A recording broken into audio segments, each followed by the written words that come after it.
Hai, selamat berjumpa lagi dengan saya. Perkenalkan, nama saya Adam Agustinus Wirando Hakim.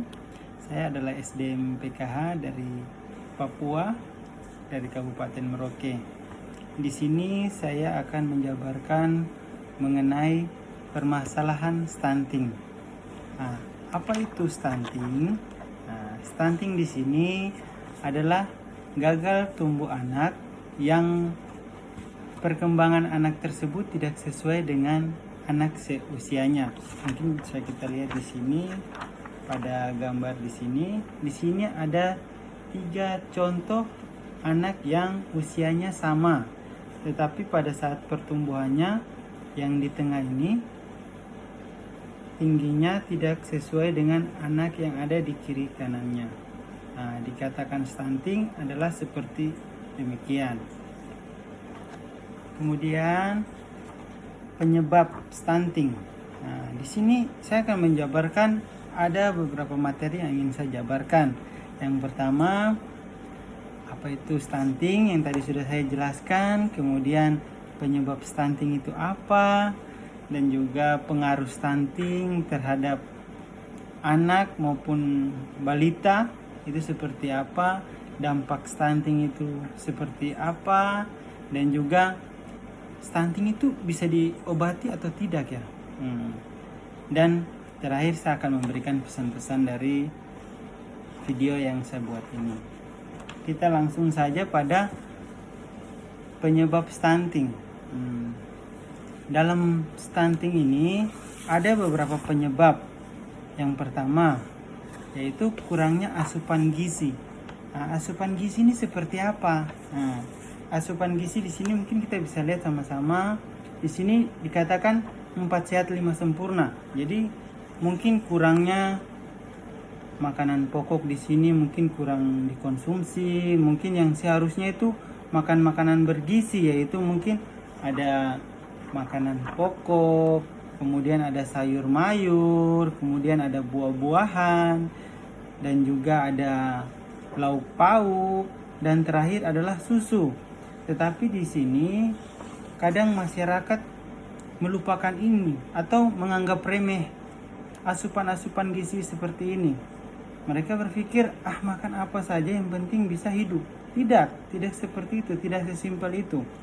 Nah, jadi seperti ini ya. Jadi penyebab stunting seperti ini, kurangnya asupan gizi. Seperti gambar yang saya tunjukkan ini. Kemudian kurangnya imunisasi. Nah, imunisasi ini juga bisa menyebabkan stunting. Kenapa saya katakan menyebabkan stunting? Nah, di sini contohnya kita tidak membawa anak pada posyandu untuk mungkin menimbang supaya kita bisa tahu pertumbuhan anak seperti apa. Nah, itu kadang kita lalai dan kita biarkan seperti itu. Sudah, yang penting saya punya anak itu kelihatan sehat. Itu mungkin hanya sehat pada saat kita punya pandangan mata sekilas saja. Oh, anak saya sehat. Sudah, tidak sakit-sakitan. Ya sudah, enggak apa-apa, nggak usah bawa ke posyandu. Pemahaman-pemahaman ini yang menurut saya salah. Kemudian masalah kebersihan, yaitu mungkin cuci tangan. Hal yang simpel yang mungkin dilupakan dalam keluarga atau dalam keseharian anak atau lingkungan kehidupan kita, yaitu cuci tangan. Cuci tangan di sini pada gambar yang tertera di sini adalah cuci tangan yang baik. Ada beberapa langkah cuci tangan yang baik. Jadi cuci tangan tidak hanya kita membasahi tangan dengan air, setelah itu yang penting kita lihat sudah bersih, sudah cukup. Yang penting tangan saya sudah dibasahi oleh air. Tidak seperti itu ya. Jadi kalau cuci tangan di sini harus cuci tangannya itu pakai sabun, kemudian memakai air yang mengalir. Kenapa harus air yang mengalir? Supaya bakteri-bakteri yang ada di tangan kita ini bisa hilang dengan cepat melalui air dengan sabun yang kita pakai. Kemudian pemberian stimulasi. Apa itu pemberian stimulasi? Pemberian stimulasi ini ada beberapa tahapan. Yang pertama itu dari mulai stimulasi dilakukan pada saat ibu masih mengandung. Jadi masih dalam perut seorang ibu atau dalam bentuk janin. Nah, stimulasinya itu seperti apa? Nah, stimulasi di sini paling saudara bertanya-tanya, kok ibu masih mengandung kok stimulasi? Nah, stimulasi di sini diberikan dengan cara mungkin mendengarkan lagu, kemudian bernyanyi, mengelus perut, itu sudah dikatakan stimulasi. Nah, tetapi di sini saya sarankan kalau pada saat mendengarkan lagu jangan memakai handphone karena itu tidak baik untuk kesehatan. Dan juga stimulasi untuk ibu hamil yaitu cahaya. Cahaya itu baik. Itu mungkin pagi, setiap pagi diberikan, mungkin pagi-pagi ada cahaya pagi langsung ibu hamil jalan, itu baik. Ataupun mungkin cuaca tidak mendukung, bisa kita siasati dengan senter. Nah, itu cahaya senter itu bisa, karena itu dapat merangsang juga untuk janin. Kemudian pada saat sudah dilahirkan, yaitu dengan cara menyusui. ASI eksklusif untuk anak itu dikatakan stimulasi juga. Itu baik untuk anak. Jadi kadang orang bilang, saya sudah kasih susu formula yang harganya mahal. Memang mahal, kualitasnya mungkin baik, tetapi jauh lebih baik kalau seandainya kita memberikan ASI eksklusif. Kemudian stimulasi pada anak-anak sampai dengan umur 6 tahun. Di sini stimulasinya berbeda-beda. Anak umur 2 tahun, 3 tahun, 4 tahun, dan 5 tahun dan 6 tahun itu berbeda-beda. Ada yang mungkin dari mulai menggambar, kemudian mulai berhitung, bernyanyi. Jadi itu berbeda-beda cara stimulasinya. Kemudian penyebab stunting yang terakhir adalah tidak memastikan kesehatan di posyandu dan layanan kesehatan. Mungkin sudah sakit atau sudah ada gejala-gejala sakit atau rasa badan terasa aneh atau berbeda, tidak mau memeriksakan, menyepelekan segala sesuatu. Itu yang kurang baik. Kalau menurut saya itu, kalau bisa pemahaman-pemahaman itu tidak boleh diterapkan dalam kehidupan kita. Kemudian kita akan membahas mengenai pengaruh stunting pada anak balita. Jadi pengaruh stunting pada anak balita ini berpengaruh pada pertumbuhan anak. Jadi dia terlambat, di mana mungkin keterlambatan tinggi badan, berat badan, dan tidak sesuai di bawah angka rata-rata pertumbuhan anak seusianya. Seperti gambar yang tadi sudah saya perlihatkan pertama, yang ini. Jadi tinggi badannya itu tidak sama seperti anak seusianya, seperti gambar ini. Kemudian daya tangkap kurang maksimal. Jadi mungkin bahasa yang agak sedikit kasarnya itu mungkin kalau keseharian kita mungkin keterlambatan atau lola, lambat berpikir lah. Kemudian juga prestasi anak di bidang akademik kurang baik, mungkin di sekolahnya karena mungkin daya tangkapnya kurang. Jadi pada saat pembelajaran juga itu mungkin pembelajaran yang anak-anak seusianya mungkin bisa diterima dalam penjelasan 2-3 kali, mungkin dia harus agak spesial, dalam arti mungkin bisa diulang mungkin lebih dari seperti anak-anak pada umumnya. Dan juga mudah terserang sakit karena mungkin daya tahan tubuh, karena juga di sini dikatakan kalau dari mulai janin sampai dengan sudah tumbuh kembang tidak dilaksanakan stimulasi dengan baik, itu dapat menyebabkan anak itu mudah terserang penyakit atau sakit. Di sini juga dampak dari stunting ada istilahnya, yaitu 3G. Apa itu 3G?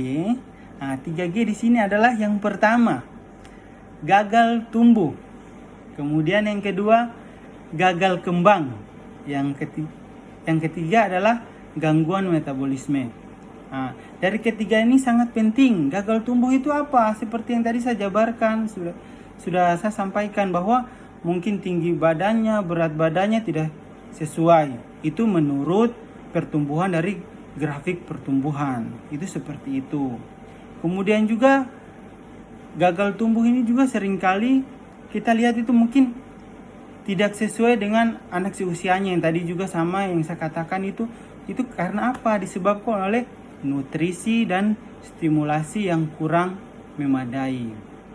Dan juga yaitu dari 3G terakhir adalah gangguan metabolisme. Nah, metabolisme di sini adalah gangguan medis yang mempengaruhi produksi sel pada tubuh anak. Jadi dapat disebabkan mungkin infeksi, toksin, atau asupan makanan yang tidak sehat.